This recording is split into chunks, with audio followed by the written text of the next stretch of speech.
Now let's highlight the main features of pneumoconiosis. Our discussion included co-worker pneumoconiosis, silicosis, and asbestos. All are occupational diseases and are related to workplace exposure. Co-worker pneumoconiosis is caused by long-term exposure to coal dust, and this may happen in coal miners, urban dwellers, and tobacco smokers. Silicosis is caused by inhalation of a crystalline silica dust. Risky occupations include hard rock mining and sandblasting. Sandblasting, which is the cleaning of a surface with a jet of sand, and this is usually driven by compressed air or steam. Asbestosis related interstitial lung disease is related to asbestos fiber inhalation. Risky occupations include construction painters, railroad workers, and miners. The reaction of the lung to mineral dust depends on the size of the particles. So particles greater than 5 to 10 micrometer are unlikely to reach the distal airways and are usually cleared out by the cilia in the large airways, whereas particles smaller than 0.5 micrometer may move into and out of the alveoli with gas exchange without causing any injury. So the most dangerous particles are the ones between 1 to 5 micrometer in diameter because these can be lodged at the bifurcation of the distal airways, and they are considered small to be detected by the cilia of the large airways and also large to be moving through the alveoli during the gas exchange. The main player in the reaction to the mineral dust exposure are the macrophages. Anthracosis develops gradually over many years of exposure and is characterized by black spotting of the lungs grossly.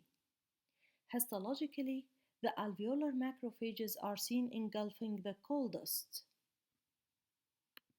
Over many years of exposure and with more accumulation in the macrophages, those macrophages release inflammatory mediators that results in fibrosis and may eventually result in a progressive massive fibrosis. The spectrum of change range from asymptomatic anthracosis to progressive massive fibrosis.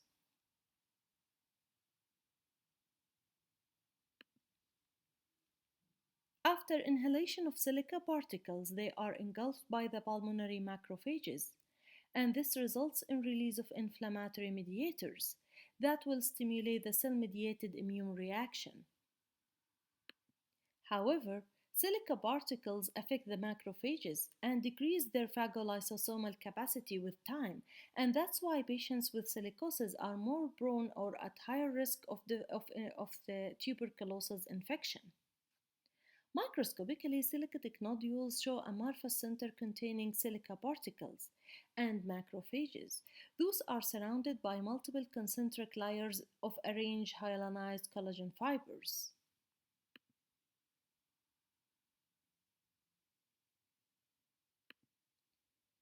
In asbestosis, once the fibers are phagocytosed by the macrophages, they activate the inflammasomes and causing the damage for the phagolysosomal membranes, resulting in cellular and fibrotic lung reaction.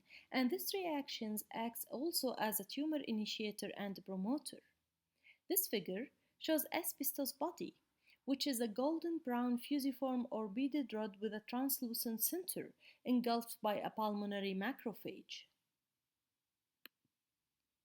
Asbestosis may progress to diffuse interstitial pulmonary fibrosis. The most common manifestation of asbestos exposure are pleural plaques, which are made of dense laminated layers of collagen. Tobacco smoking has a synergic effect in asbestos workers regarding the risk for the development of lung cancer. So asbestosis is associated with parenchymal interstitial fibrosis, fibrous plaques, pleural effusions, lung carcinomas, malignant pleural and peritoneal mesotheliomas, and laryngeal carcinoma.